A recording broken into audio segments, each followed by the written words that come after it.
Someone told me there were going to be.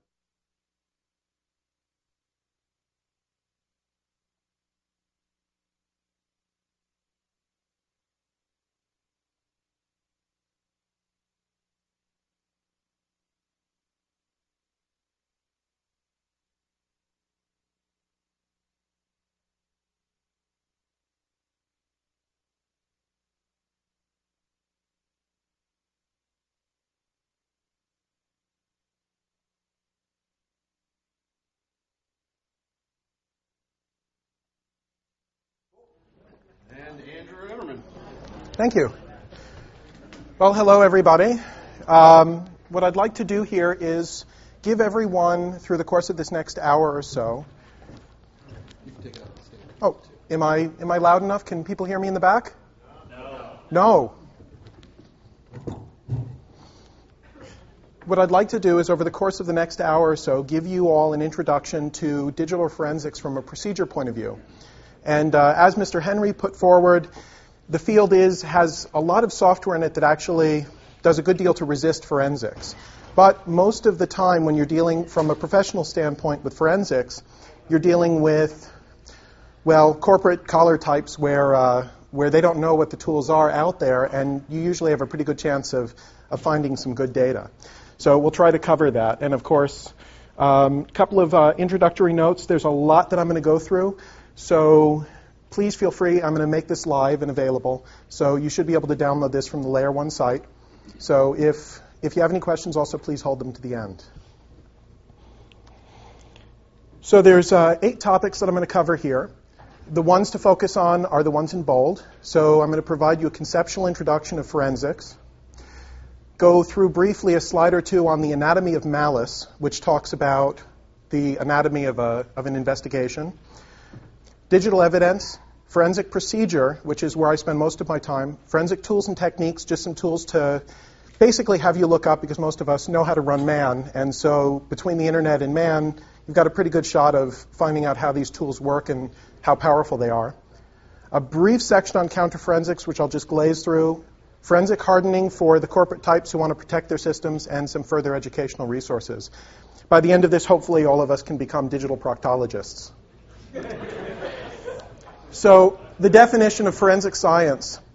It's the use of science and technology to investigate and establish facts to facilitate a decisive action, which means there has to be a plan and a procedure to it. Also, an argumentative exercise. Now, this might seem funny, but in reality, forensics is the art of challenging things. So it is something of a debate team, so to speak. A forensics team is a debate team. Where in digital forensics, the subject of your investigation is going to be digital data. Data storage systems are where you're going to be looking, and obviously evidential discovery. So a couple of critical distinctions I'd like to make. First is forensics versus security. Security, in a sense, is anti-forensics. So the more secure your system is, in reality, the less vulnerable it is, so to speak, to forensics. So forensics facilitates discovery where security, from that point of view, resists it. Vital versus postmortem versus recovery forensics, where vital forensics happens on a live system. It's dynamic. They're evolving. The frightening piece here is that you're working against time. Time is your enemy. Postmortem forensics, you have more time on your side, but as the tools are getting more advanced and as cryptography is coming into play and people have encrypted file systems, you don't have as much time to do postmortem discovery, and vital discovery usually provides far more insight into a system and its attack. And then there's obviously recovery, which is also an element. The last distinction is archaeology versus geology. This is a term I've borrowed from Dan Farmer from the Coroner's Toolkit, where archaeology studies the direct effects of humans and geology studies the effects of autonomous systems. So the first piece to being a forensic investigator is discovery, seizure, and preservation. So from a discovery point of view, there's the discovery of raw data, both in vital and in postmortem forensics, electronic surveillance.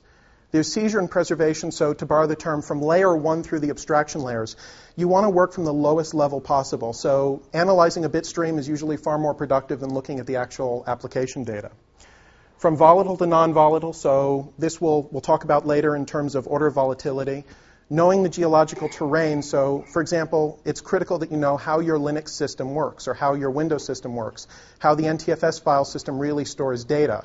You know, what are these metadata that's stored along with files like file names and file times, and what does all this mean?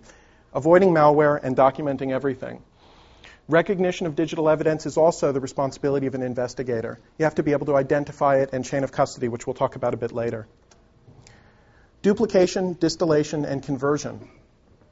Now, as we'll talk about later in the evidence section, following industry standards is a really important thing. This is what's going to define whether or not a court accepts the evidence that you put forth.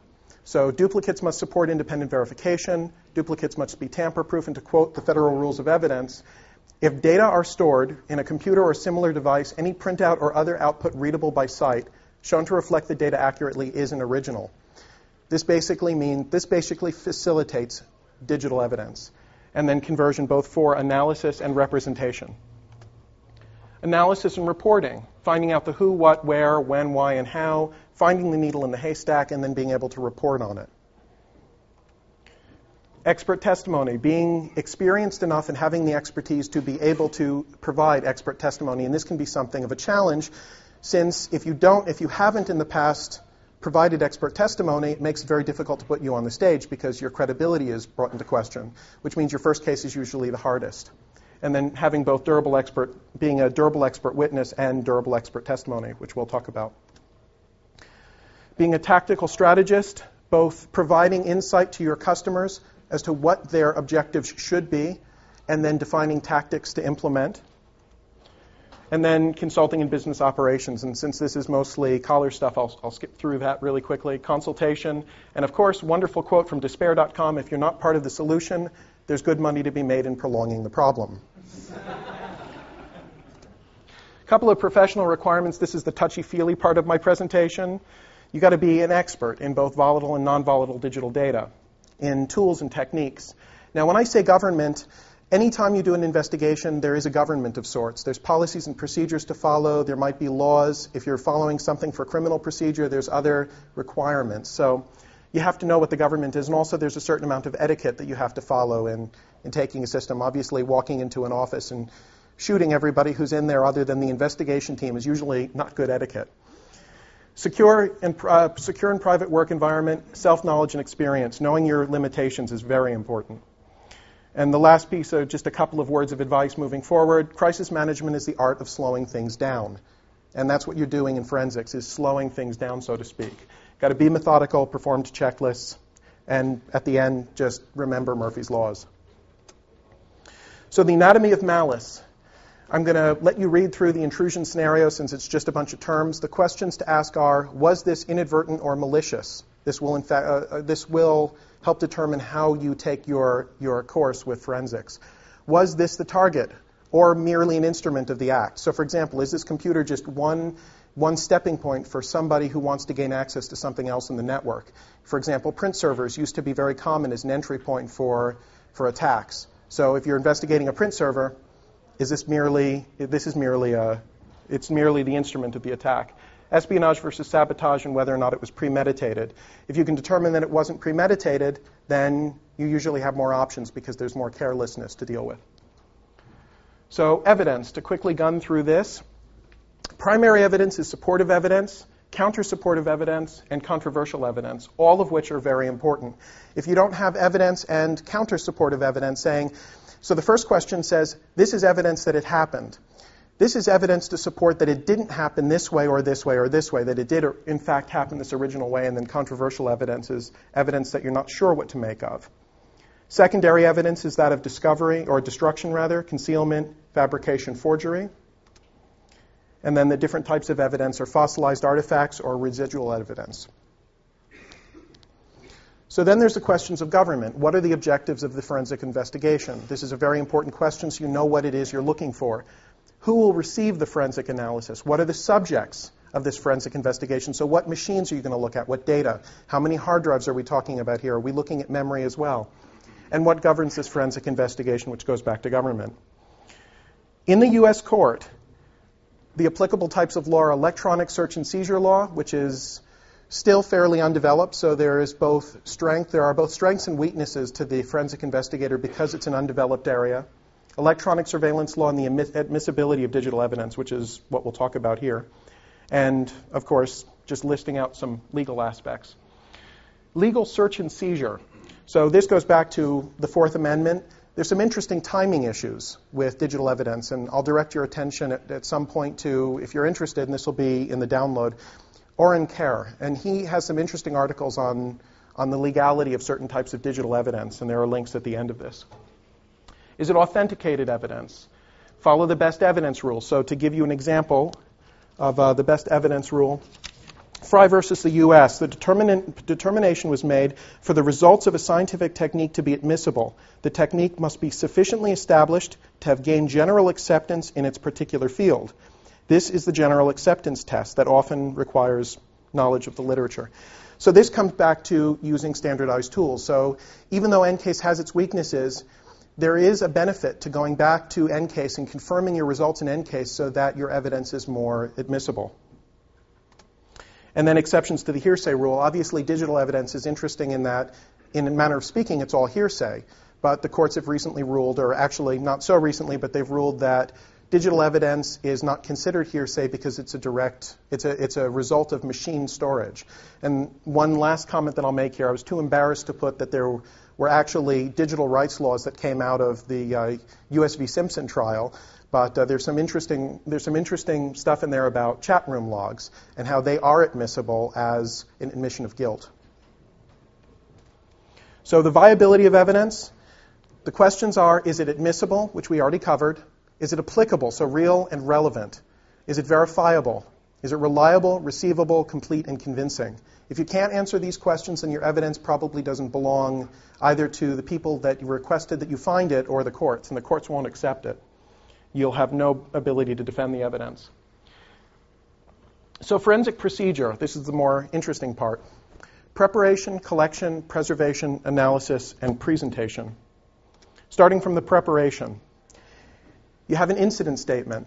What is the discovery timeline? So the corporate officer who calls you into his office and says, something happened. How did he discover this? What are the hypotheses about whether or not, what kind of an attack it is? What's the purpose of it? What were they after? And what mitigating actions did they take to try to deal with the situation? Establish and prioritize objectives. So this goes back down to SMART objectives, which is an acronym for, specific, measurable, achievable, realistic, and time-based. It's a good measurement as to whether or not your objectives apply. Establish constraints. What regulatory concerns do you have? What's the incident response plan, the IRP and the BCP, the business continuity plan? What do you have to follow? Mobilize your team. You need both specialists and also a couple of things just to mention here. Having legal counsel is usually a very good idea, and working in pairs is a very good idea. Mobilize your tools.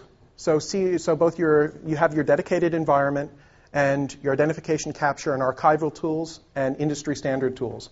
Now, before I move on, I will mention that there was another standard that came out of the Coppolino court case. The court allows a novel test or piece of new, sometimes controversial science on a particular problem at hand if an adequate foundation can be laid. So as long as your evidence follows the no scientific jargon test and the standard that you use to capture the evidence follows that, then it can be admissible. But as I said before, it's usually a good idea to use industry standard tools that are recognizable. Brief your team, so define roles and responsibilities and issue credentials. And then collect incident relevant materials, both specifications and schematics, topologies, diagrams, the access control list, who had access to that system and when. A quick aside here, the key to forensics is that computers lie. Deletion, as we all know, doesn't really delete data. It simply marks it as available for overwrite, which means it's still there. Overwriting data tends to leave analog residuals, and discharged when it comes to memory turns out that it doesn't really necessarily discharge data. In the case of RAM, it turns out that many manufacturers, at least for a while, were building in diagnostic modes that allowed you to see what the last state of the RAM was, and to do dumps, at least to some degree, usually of lower memory, but it still provided some insight. And not to go any further with this, I'll just pass along a couple of interesting tidbits. Peter Gutmann wrote some amazing articles, and if you go to the Vico site, you can actually see pictures of hard drives and the residual data that's left behind once you overwrite it. So in a sense, there's a magnetic residual so that if for some reason you happen to have an electron scanning microscope in your basement, you might be able to turn up evidence that's been overwritten a few times. But there's some really amazing pictures at Vico, and they have it, not just their nanotheater is really, really neat. So moving into the interesting part, collection. So again, you want to go for first layer collections. Data preservation, integrity, and documentation are all challenges that you have to remember, and that will equal your evidence viability. And then there's contamination challenges. There's normal deterioration that the system is going to put on the system or on your data set. So as time goes on to overwrite, it will overwrite files by allowing that unallocated space to be used. Examination contamination. In simply doing a directory listing, for example, on an ext2 or ext3 file system, you're going to overwrite the access time of the directory. So again, there's sensitivity there. System malfunction, negligence, all of the rest of the stuff. Tamperware, both user and kernel. I'll just talk about that just briefly.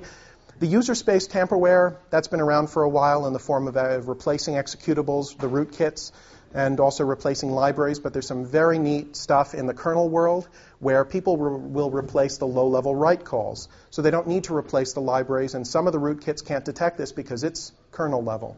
So something to pay attention to. So for example, I've seen people bitten by the fact that sync makes low-level kernel calls, and they didn't have to replace sync because it passed the check root test, but unfortunately, kernel-wise, it didn't. And so the low-level calls to synchronize memory to file system resulted in corrupted file system. Identify your potential sources. So the first bit here is think big. So think enterprise. Don't think about one host. Think about a network. Don't think about one disk. Think about things in terms of a RAID, so to speak. If you turn to your, this is just an example, obviously, for thinking in the enterprise way.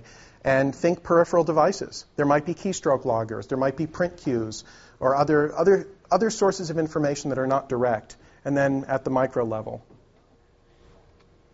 So some of the data stores moving down here. These are the places you're going to find data. Master and slave storage. So if you have a master and slave database. Redundant and standby storage. So for example, you might have a company that has machines that are mirroring, and one of the machines is in hot standby mode. So if one machine fails, you can activate the second. This comes in failover load balancing situations. RAID mirroring, data journals, version control, online, offline backups. There's the idea of being able to turn back to Iron Mountain and say, hey, can I have a copy of my data set from 2 weeks ago? That's usually a good source of information. File system journals, meta storage, permitted transfer. Very often, finding evidence in a case when you've got a really well-protected computer system is simply a matter of turning to the people who've had access and have copied the data off of it. Disaster recovery sites, regulatory compliance. In certain situations, certain regulations require that you turn over records to the government or to other organizations. You might have some interesting data there. And file system monitors and logs. Data authenticators. This is a secondary thing. Once you've done your capture, you want anything that can assure that your data is original. Establish a capture agenda. So this comes down to the concept of order of volatility. Here are the things that determine whether or not something is a risk for contamination. How frequently is it accessed? How low level is it? Mutability. Is it easily changed or not? Volatility, probe stability. Are the things you're going to run actually going to crash the system? There are some really wonderful tools out there that will crash the system if you try to use them. Some memory tools do that, unfortunately. And then there's whether or not you think the evidence is anticipated to be relevant or irrelevant. And then start with your stores and then move to the authenticators. Your containers, processor storage, volatile memory, non-volatile memory, and then disk storage is usually the order you want to move. And some in-practice examples. Now, I only put processor state in here because it's interesting from the point of view that it deteriorates within nanoseconds, if not quicker. So it's usually not practical to get, and it also doesn't really provide you very interesting information often, unless you're trying to figure out how malware has performed. And then just moving down this list here. A couple of things that I'll just mention is there's wonderful tools out there to be able to get a lot of process information in Linux, and in Windows you have to download and install some tools, which we'll talk about a little bit later. But there's a reason why this talk tends to be more Linux-centric. And then the mechanisms. Finding your method of access, there are sometimes alternatives. So if you want a lower level read, you might be able to take it from a direct approach, except the problem is direct reads tend to be far more difficult. And then RAID captures. So look at your logical disks. Document the scene, contain your scene. Now, one quick moment I'll mention here before, and I'll just let you guys read this on your own, but one thing to mention is that turning off a machine used to be the old mindset. Immediately pull the plug and secure your environment, but that no longer necessarily applies because, for example, in the case of encrypted root file systems or loopback file systems, if the machine is on, most likely the encrypted file system is mounted and you have access to the data. So if it's not mounted any longer because you powered off the box, now you're in a situation where you have to crack the data. So capture the data, and again, I'll let you kind of follow this, but one thing I want to point out is try to get as much information as possible. So running dmessage or the equivalent, using any information to get drive geometry and drive state is also imperative before you do your imaging. And if safe, synchronize the memory to disk, document everything. And so here's some examples of some of the fields you might have in a spreadsheet that keeps track of your evidence. Evidence needs to be tracked all the way through, whose hands it's in and whose hands it moves through. Fingerprint your capture, secure the evidence, and again, I'll just let you guys cover this on your own. This is an example of a collection. I'll let you guys read this offline, but this is a secure capture. So it's a capture to an encrypted file system, and it grabs everything that's easily accessible through the system. So another aside is on surveillance, establishing honey nets. This can be a really interesting thing, but there are some real liabilities with establishing or leaving a honey net up. If you have a point of entry to the rest of your network, it's usually not a good idea to leave it up. So honey nets can be very dangerous, and there are some preventative measures you can take to try to protect it, like a very granular IDS and absolute fail-safe and some of the tools that you can get your hands on. The deception toolkit is kind of neat. It's a little bit underdeveloped, but it's very neat. And HoneyD is on the older side, I believe, but it's also very interesting. So preservation, if safe. So once you've captured your evidence, if safe, synchronize the memory to disk, do a cold turkey shutdown, and then follow the secure evidence collection procedures. And then for analysis. So again, moving from physical to logical to the presentation layer, this is just, again, drawing from the physical analysis, you get raw data, and as you move up through, it gets reassembled for being meaningful. Establish an analysis agenda. So again, following the same procedure, you want to recombine your data set. So if there's defragmentation, or if there's fragmentation rather, and if there's a RAID, you might want to reconstruct it for analysis. And then, again, moving from lower to upper levels of abstraction. Analysis, duplicate for analysis, identify the artifacts. Now, this is some of the interesting areas that people are using to protect their data. So, for example, obfuscated artifacts. Finding the obvious artifacts of files that are sitting on the file system and ready to be looked at, that's easy. But doing carving can be a challenge. And there's both inbound and out-of-bound methods of concealment. And so, for example, looking for deleted data, interleaved data sets, so looking at things like steganography and looking at things like deniable encryption, where you have two file systems built into one, so to speak, and different passwords give you access to different ones. And then out-of-bound data, so file slack space at the end of executable files, volume slack space, non-partition data, the host protected area, other things like that, storing data in sectors that are marked as bad. And then destruction. Analyzing artifacts. There's some interesting things that I'll just mention again. I'll let you guys read this online. At the application layer, sometimes reconstructing a timetable, there's some interesting techniques. For example, Dan Farmer, in one of his articles, referenced that there's a DNS time to live. And through examining the DNS TTL, you might be able to determine when a person accessed a domain. So for internet investigations, this can be very interesting. And then obviously file system looking at the modified accessed and change times, and then the Windows MACE equivalent and journal entries, trace and file log analysis. And then there's the contextual analysis aspect. This is where you're actually trying to figure out what the data means. You've reconstructed the timetable. There's a common analysis using things like strings, for example, to try to determine what the file has in it, identifying it using the file command or looking at the magic values of the file. And then there's tools specific to the applications. There's application analysis. A couple of things here to mention. This is malware analysis. The first thing you want to do is you want to try to figure out what the program is doing. Decompiling it, looking at the strings, these are things that are interesting to approach. But the key here is establishing an environment that's secure. So, an example, the lowest level of protection is using a CH-rooted environment. Now, the dangers of a CH-rooted environment are your file system is the only thing that's being protected. Memory, everything else provides pathways back into the file system because you're not fully separated. A virtual machine like VMware is better, but it's still not the best because there's exploits that have recently demonstrated that VMware applications can actually get past the VMware jails.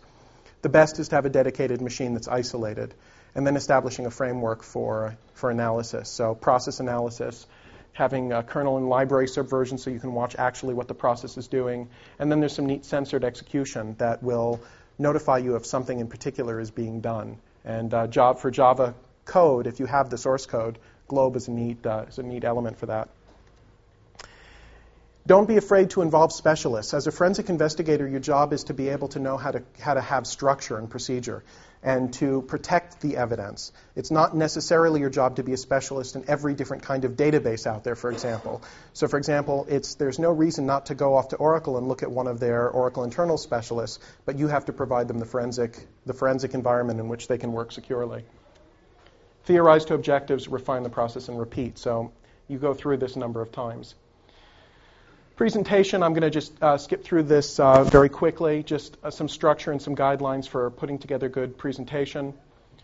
Some of the recovery steps here, following policies and procedures, again, confirming your system integrity by eliminating malware and tamperware, provision an up-to-date security system, again, security is anti-forensics, and provide up-to-date system health management, provision secure, incremental archival and backup solutions, and enable the services finally. This is one of the reasons why I love Unix and Linux. These are the tools that are available to you mostly that you can just download. Or rather, mostly they come with your distribution, forgive me. I was thinking more towards the Windows side to download.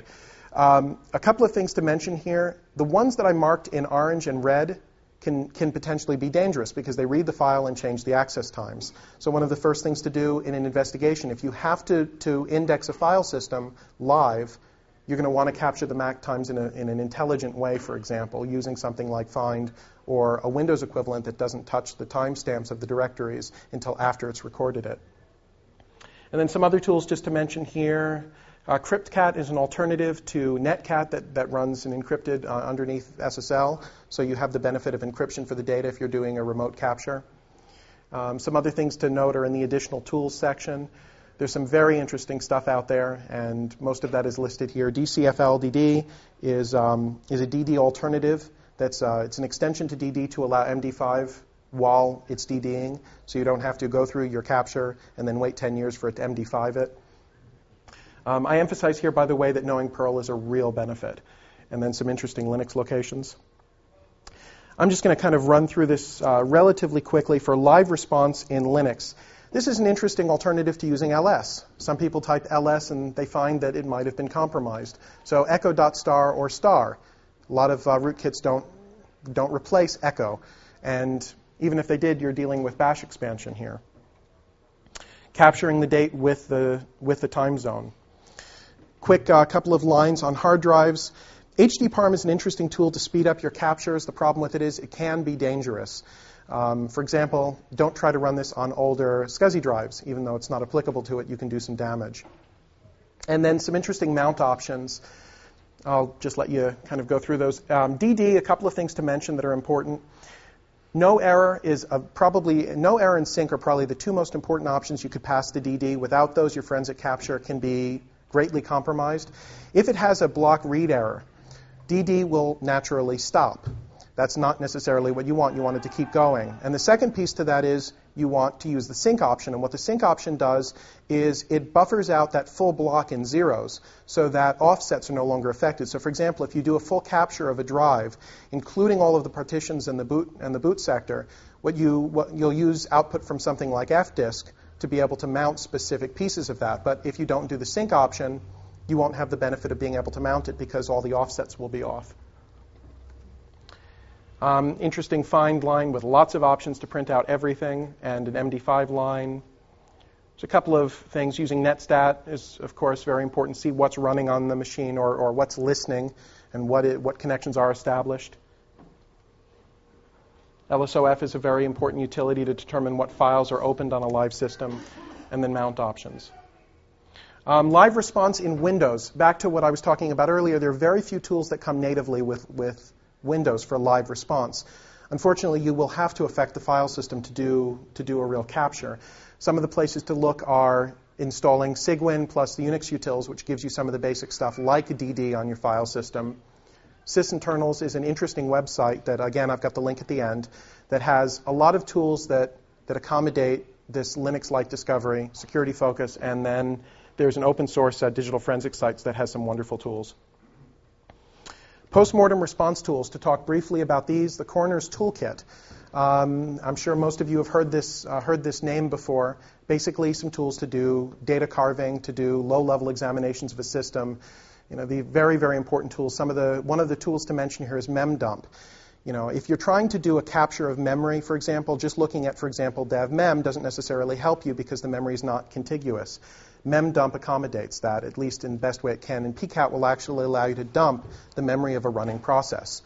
Now, the interesting part about that is you can see what malware might be doing, or you can see what's loaded in memory. So, for example, if you're trying to find data that's been memory loaded and doesn't exist on the file system, PCAT will help you to find it, to see what process it's been attached to. The Sleuth Kit is an enhancement to the Coroner's Toolkit. The TCT is it's a little bit of a struggle to use. It has a million different options. There's a large learning curve, even though the benefit is grand. Now, the Sleuth Kit takes some of the tools from the Coroner's Toolkit and enhances them and also makes them a bit easier to use. And some of the tools that they've added are, for example, the Autopsy Forensic Browser, which is an interface system for the Sleuth Kit. So that makes it all graphical. So that brings the Sleuth Kit into the world of something like NCase or FTK. Another couple of things just to mention from the commercial world. NCase is probably the most recognizable tool on the planet. Unfortunately, and Mr. Henry earlier described how it doesn't necessarily find everything you want. UTK is a package that includes FTK, the password recovery tool, and a lot of other tools that are really, really wonderful. ProDiscover is really moving up there. There's a lot of alternatives. Smart, as he mentioned, was an NCase alternative. And then there's some really interesting cell and PDA seizure tools that Paraben offers. And again, the only thing I'll mention here, a couple of things just mentioning. Perl and Expect are two things are really worth looking into and learning. Galetta, Pasco, these things are tools that allow you to examine from an application layer what's happening. Galetta is a cookie analyzer. Building a forensic toolkit. So the first bit to this is building a ruggedized workstation. So lots of memory, having a DVD writer, using the new standards for external interfaces like 1394B. Pretty smart to do. And again, I'll just kind of gun through this and let you discover this on your own. The hardware kit, a couple of things to mention here. You'll find that there are so many different types of connectors, so many different types of interfaces when it comes to drive captures. It's difficult to account for them all. So unfortunately, usually you have to turn to a third-party provider to give you a kit that has all of them. But that's a good way of getting most of them. But this is just a quick list of them. Another thing to mention here are forensic bridges, so things like write blockers. So once you've done a cold turkey shutdown, once you have the drive in your possession, using a write blocker will allow you to examine the drive in a way that won't allow people to write back to it. Or won't allow you to write back to it by accident, rather. And there's a lot of companies that sell these things. The best one, it's hard to say which is probably the best, but Tableau makes a few really good write blockers, and they also make some adapters, so ATA and SCSI to FireWire. So have spare jumpers, screws, a network switch, a power strip. Having a software kit with something like Knoppix is usually a very good idea. Script interpreters, scanners and crackers can be very valuable here, like Nessus. And software write blockers, PD Block. Now, one more mention, I always recommend hardware write blockers over software, but sometimes software is the only alternative that you have. PD Block is a software write blocker. Additional tools to have on hand: a Palm Pilot, digital still, video, audio recorder, a computer toolkit, and a Dremel. An LED flashlight. Now, there's some debate as to whether or not white light provides you the best light to be able to examine the colors and cables while you're working on them, but this is just what I personally prefer. A cigarette lighter inverter. A UPS is not a bad thing to carry, even though sometimes it's a bit impractical. Additional supplies to have on hand: evidence forms, so chain of custody. Every movement your evidence makes has to be documented. Evidence tags and seals. There's tamper-proof evidence tape out there so that it can demonstrate. Well, it's not really tamper-proof, but it shows that evidence has been tampered with. Cable ties, anti-static straps, things of that sort. Documentation to have on hand. This is just a good list. At the end of the presentation, there's a list of links that you can find. And what the links have in them is the links have a default list of passwords, and this is kind of interesting. A lot of times corporations, you'll find, won't change their default password, no matter what their security policy might say about it. And there's a list, an online list of passwords, both for wireless devices and all sorts of other things that you find very useful. And then there's pocket science and technology references, which can be really useful, and other things of that sort. This is a very good tool to have on hand when all else fails. You can either shoot your enemy or yourself if you finally give up. Some things just to mention on counterforensics. One of the things that's nice, again, about Linux, so another testament to Linux, this is a secure destruction mechanism. Now, the problem with this is it's not exactly, it doesn't exactly allow you to get your data back, but that's exactly the point. One of the things to mention here, Disk S Reset is a tool that comes with the sleuth kit, and what it does is it opens up the host protected area on your hard drive so that it can be accessed using something like DD. So if you want to do a destruction, you'll want to obviously overwrite whatever's in your host protected area when you've been keeping your files in that area. Just to gun through this very quickly, not to step on any other presentations. Non-destructive techniques, obfuscation and intrusion prevention. Destructive techniques are meta cleansing and data cleansing. So obfuscation, data hiding and fragmentation, encoding encryption, deniable encryption, and steganography. Deniable encryption is something that's very interesting, and it usually comes in the form of having a file system that has multiple layers to it. They're interleaved. So what you end up with is you end up with the ability to turn over your password, and you have a data set that reflects not necessarily the evidence that people are looking for, but the evidence that you want them to see. Intrusion prevention. Now, this may seem funny, perhaps. Disorder, chaos, and entropy. These three words are vital to counterforensics. Providing information overload and false positives is a great way of distracting people looking for your data. Presence and persistence of residual data. So again, Paul Gutman described a way of destroying data, and that's to overwrite it a number of times, basically moving, as he called it, the magnetic bits around as much as possible. So his method of secure destruction is to overwrite with zeros and then overwrite with a combination of bit patterns that run through a different series of permutations. So you move them around as much as possible and make it even difficult for the guys with the scanning microscopes. And then meta-cleansing, there were some tools that were talked about before that allow you to destroy MAC times. What's interesting is that in a court of law, if you can't put together a timeline, your evidence becomes greatly in question, no matter what that evidence is. Because someone could say, that evidence didn't happen as we spoke of while I was employed at this company. And then data cleansing. Some file system tools just to mention. Take a look at these sites. Particularly the phonebook project is very neat, TrueCrypt. These are the deniable encryption file systems that I was mentioning just a moment ago. Metasploit, as Mr. Henry mentioned, is a really interesting anti-forensics project. User and kernel malware. Again, some links to some references to some interesting information. And then absolute tools. Again, back to the brute force method. Melting the hard drive tends to be the only real way of securing the data. And if you'd like some interesting pictures of an effort done with that, turn to CHS's website here, and he's got pictures of it, and without the gas mask, well, see what happens. So take him at the bar, buy him a drink, buy him a Guinness, and you'll see what happens to a person who doesn't wear a gas mask. And then, of course, a Herf gun.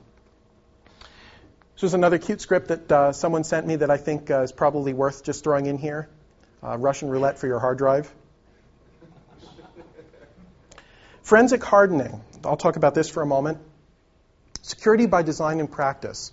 So identify past, present, and future vulnerabilities in your system. So scan your system. Some network security things to mention. Firewall, IDS, IPS, so prevention. Failover load balancing is interesting because there's different ways of having non-homogenized networks, redundant non-homogenized architecture, which gives you the ability to prevent further access to other machines. So if you're storing data across multiple machines and the machines aren't homogenized, that can be a good thing to protect yourself. Now remember, this is not so much anti-forensics as it is hardening your system so that it can resist forensics, both so it can resist it and also so it makes it available in a controlled way for your environment. So data security, external demilitarized logging. So again, I think that where forensics is heading is, instead of doing postmortem analysis, the industry is moving towards more live analysis.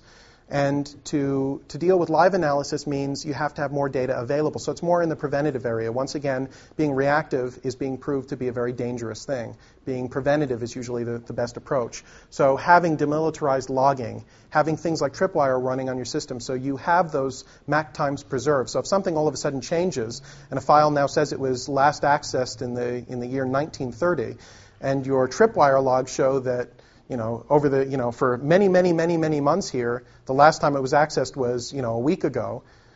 It can be interesting. So demilitarized system health management. The Nagios project is a really good thing here. Again, there's a link in the back here. Allows for very, very granular monitoring and very easy extension. Secure application development, some things to talk about here. When you're developing an application, some things to consider, of course, buffer overflows, cross-site scripting attacks for web projects, things like this. As you're moving along, these end up being the best area to protect yourself. Just one quick point again, if you have a mounted encrypted file system, the encryption may not necessarily help you because your entire disk is now available through an interface, so the loopback device exists. So if you can violate the system, then you have access to that encrypted data and the encryption is done you no good. So once again, secure application development is very important. Application firewalls. EI provides a couple that aren't necessarily the best for IIS. One of them is pretty interesting. Scheduled probes using things like Nessus, scheduled operational readiness tests for your people, and again, having a strict government that describes how your environment works. Some resources that you can turn to for further education, just a couple of lists here. Lots and lots of links. I'll just mention a couple of them that I think are particularly worth mentioning.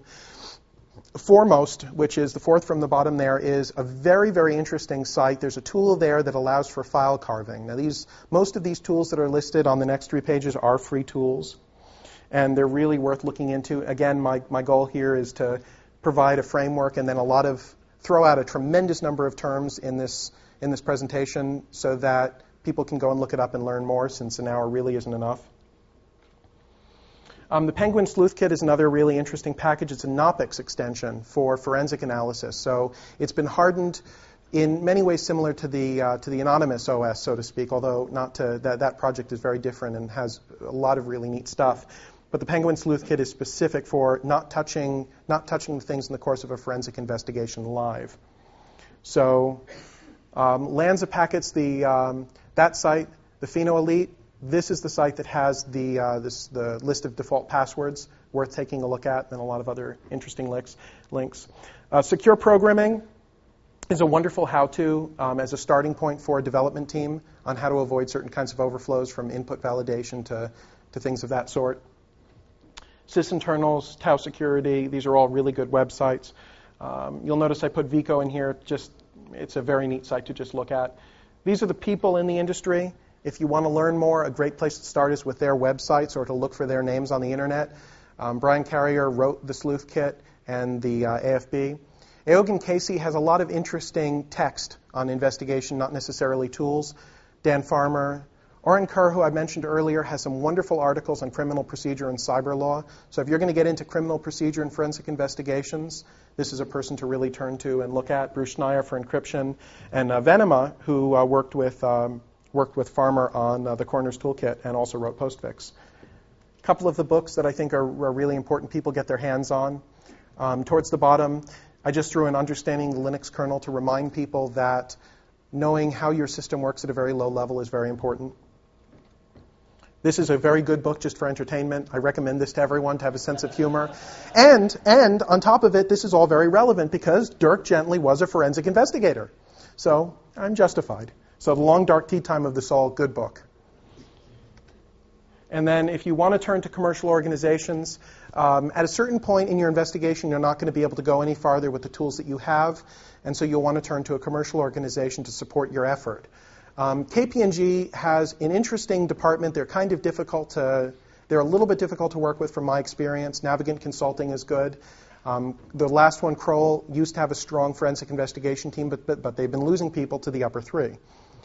Drive Savers is a company to turn to if you have a hard drive password that you haven't been able to get past. They're an interesting place to go to if you heard bad noises coming from the hard drive and you need literally a clean room to work on the drive. They have a storeroom with every drive controller you can imagine, and then some other commercial sites to take a look at. And I threw EI on here because they've got a lot of interesting concepts, but when it comes to security scanners, there was a recent article that was put out on that NIST did, studying what the different scanning tools were, and they came to the conclusion that Nessus was the #1 scanner and that ISS was the #2 scanner. EI came in, their Retina product came in fairly low behind, but it's got some really interesting stuff.